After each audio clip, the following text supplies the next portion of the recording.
Hi guys, mumeze mute? Ni Demain nk'uko bisanzwe.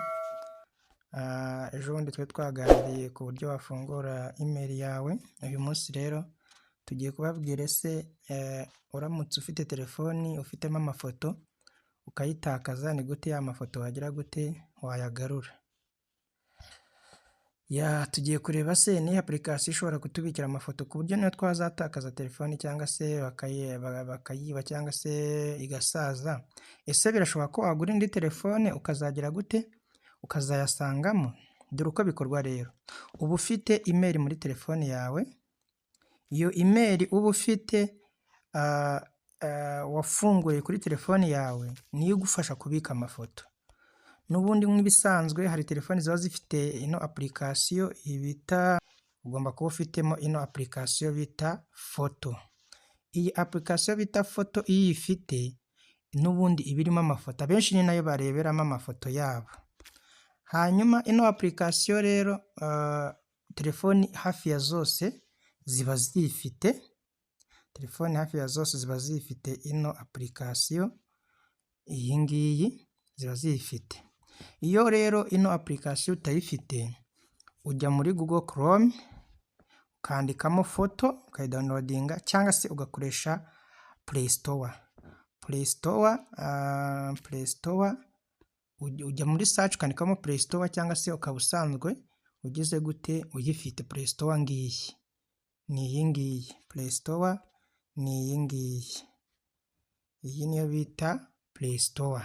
Iyi ngiyi niyo bita Play Store.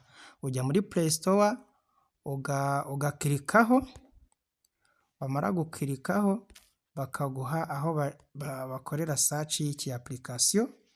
Ahangaha niho bakorera search. Ugahita uhakirika, noneho wamara kuhakirika gutya,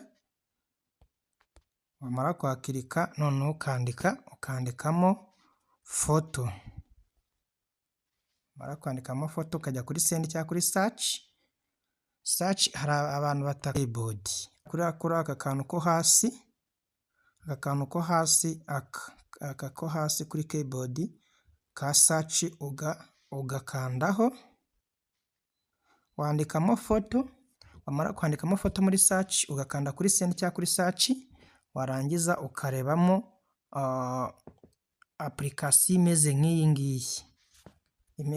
ngiyi, twabonye hariya, imeze nk'iyi ngiyi. Wamara kuyibona ukagira gute ugahita ukanda, kubera ko ngiye nyifite n'ubundi ninkanda barahita bayinyereka. Bimaze gukanda uhita iri install. Yamara kuyinstall kundi twabibanje ugakanda open, ugasangamo amafoto yawe wifotoje. Iyi app rero ukuntu ibikoze iba linked na email. Ahantu hari agafoto kanjye, kanze mabereke. Ahangaha hari agafoto kanjye, aha hejuru, aha hari agafoto hano hejuru, niho ugira gute, niho wowe nta kintu kiba kiriho, habanditseho sign in cyangwa se hariho login.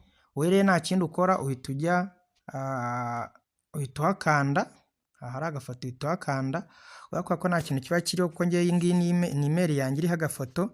Wowe uhita uhakanda none ukagira gute ukajya kuloginga in. Noneho ubu ngubu urabona yuko nshyizeho iyindi account yanjye, mfiteho account ebyiri. Noneho wamara kuloginga in bagahita bakuzanira amafoto yarari kuri ya telefoni ya mbere wari ufite mu gihe wayitakaje. Ni ukuvuga ngo amafoto wari ufite kuri no photo app niyo watakaza telefoni aba yarabaye saved. Nk'ubu n'urugero nkanjye nshobora kukwereka amafoto yo muri za 2000. Iyi telefoni se urumva ariyo muri 2005. Wenda urugero wenda nk'iyi foto urabona,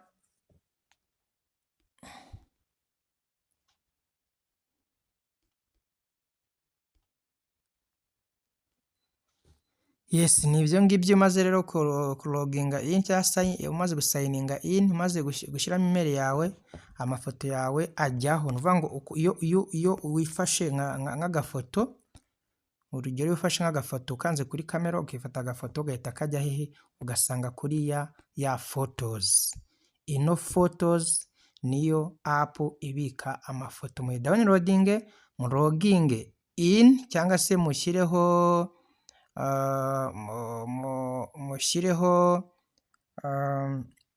email yanyu, then ahasigaye uzaza ugira gute, ahantu hose uzaza ugera uzaza ushyiramo ya email yawe. Ushobora no gufata telefone y'undi muntu ugashyiramo email yawe, ugahita ujya kuri photos ugasanga amafoto yawe ari kuri email, ari kuri iyo telefone yiwe waba utiye. Mwakoze rero, naho ubutaha, ciao ciao.